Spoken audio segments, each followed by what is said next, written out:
Alors, bonjour à tous. Nous allons donc continuer ici la série de vidéos sur la partie 7 sur le système immunitaire et la défense de l'organisme.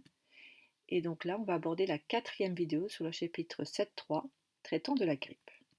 Alors, pour rappel, j'ai fait donc 3 premières vidéos. La première sur l'immunité innée, la seconde sur l'immunité acquise à médiation humorale et la troisième sur l'immunité acquise à médiation cellulaire.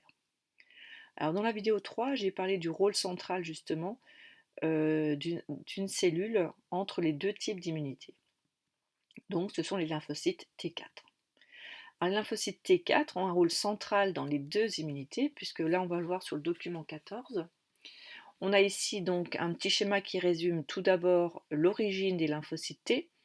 Donc il est produit comme toutes les autres cellules immunitaires au niveau de la moelle osseuse, donc grâce à la lymphopoïèse. Donc là c'est la formation des LT.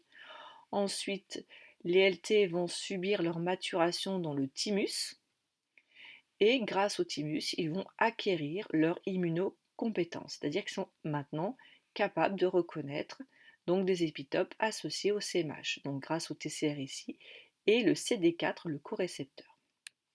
Donc cette cellule est capable de faire une double reconnaissance, on le voit à nouveau ici, on a une CPA qui a phagocyté un antigène, donc entier.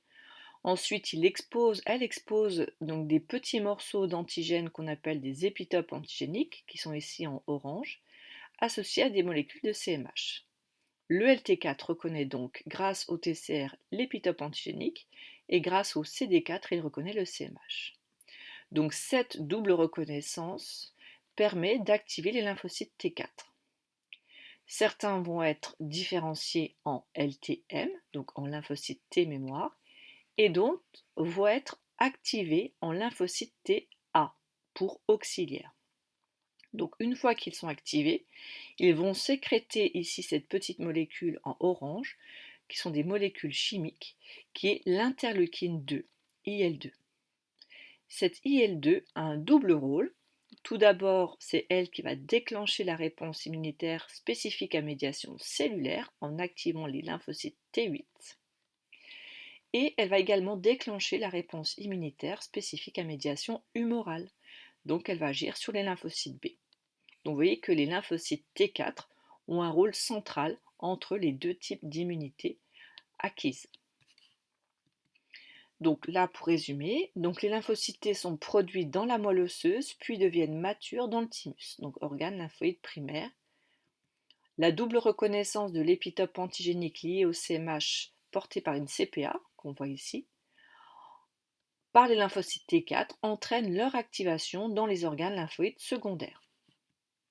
Il s'ensuit une multiplication, donc une amplification clonale, et une différenciation des lymphocytes T4 en lymphocytes T auxiliaires et en lymphocytes T4 mémoire. Les lymphocytes T4 auxiliaires sécrètent alors une molécule qui s'appelle l'interleukine 2, qui est à l'origine du déclenchement de l'immunité acquise humorale et aussi l'immunité acquise cellulaire. Alors, on va maintenant voir le rôle des lymphocytes T auxiliaires dans l'activation des deux réponses immunitaires acquises. Donc, c'est ce qu'on appelle une coopération cellulaire. Tout d'abord, il y a une coopération cellulaire entre les LTA, donc les lymphocytes T auxiliaires, et les lymphocytes TB, donc dans la réponse acquise à médiation humorale, et une coopération cellulaire entre les LTA et les LT8 au niveau de la réponse acquise à médiation cellulaire. Alors, dans le document 15, vous avez un schéma qui montre la coopération cellulaire. Donc tout d'abord, j'ai mis en gros ici au centre, puisque dans votre cours, vous avez donc l'ensemble du document. Là, je l'ai coupé en deux parties. On a ici la double reconnaissance du lymphocyte T4 qui reconnaît l'épitope antigénique en orange et le CMH en bleu, donc l'épitope qui est exposé par la CPA. Le lymphocyte T4, une fois qu'il a reconnu cet épitope antigénique, il va donc être activé en lymphocyte Ta auxiliaire. Et là, on a en haut une réponse et en bas une autre réponse. Donc lui a vraiment une position centrale donc, entre les deux types d'immunité acquises. Alors on va commencer par la première réponse qui a été vue dans le cours. ici, le LTA actif va sécréter l'interleukine 2. C'est vraiment la molécule à connaître, puisqu'elle va ici agir sur les lymphocytes B qui vont être amplifiés. Donc le lymphocyte B, le bon clone qui a reconnu l'antigène, il va être amplifié. Ça veut dire que là, on va avoir un grand nombre donc, de lymphocytes B, tous identiques. Donc là, on vous dit bien, c'est la phase d'amplification. Ensuite, il va y avoir une phase de différenciation, puisque là, on vous montre bien que le lymphocyte B va donc augmenter au niveau du cytoplasme, il va développer son REG, il va augmenter le nombre de mitochondries, donc ça, on l'a déjà vu, puisqu'en fait, les plasmocytes deviennent des cellules effectrices, c'est-à-dire qu'elles vont produire des anticorps qui, eux, sont capables de reconnaître l'antigène de départ, qui a déclenché cette réponse immunitaire. Ces anticorps produits vont entourer l'antigène qui doit être éliminé, et il va avoir ici plusieurs rôles. Il va tout d'abord il va déjà neutraliser l'antigène, ça veut dire que l'antigène, le virus ne pourra plus infecter une autre cellule. Et une fois qu'il est neutralisé, on peut avoir l'activation du complément qui va entraîner la destruction de l'antigène. Donc là, ici, on a la cytolyse. Ou alors, les anticorps fixés vont attirer les phagocytes sur le lieu de l'infection et ces phagocytes vont pouvoir justement manger, digérer le virus pour s'en débarrasser. Dans tous les cas, cette phase effectrice où il y a neutralisation de l'antigène et ensuite activation du complément et optimisation de la phagocytose, qu'on appelle l'opsonisation, donc cette phase permet la destruction de l'antigène.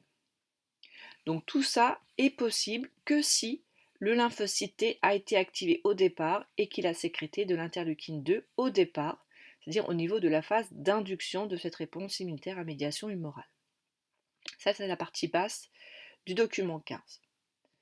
La suite du document, c'est la partie haute du document, puisque le lymphocyte TA va sécréter de l'interleukine qui va également agir sur l'activation d'ILT8. Donc ça, c'est la phase d'induction toujours.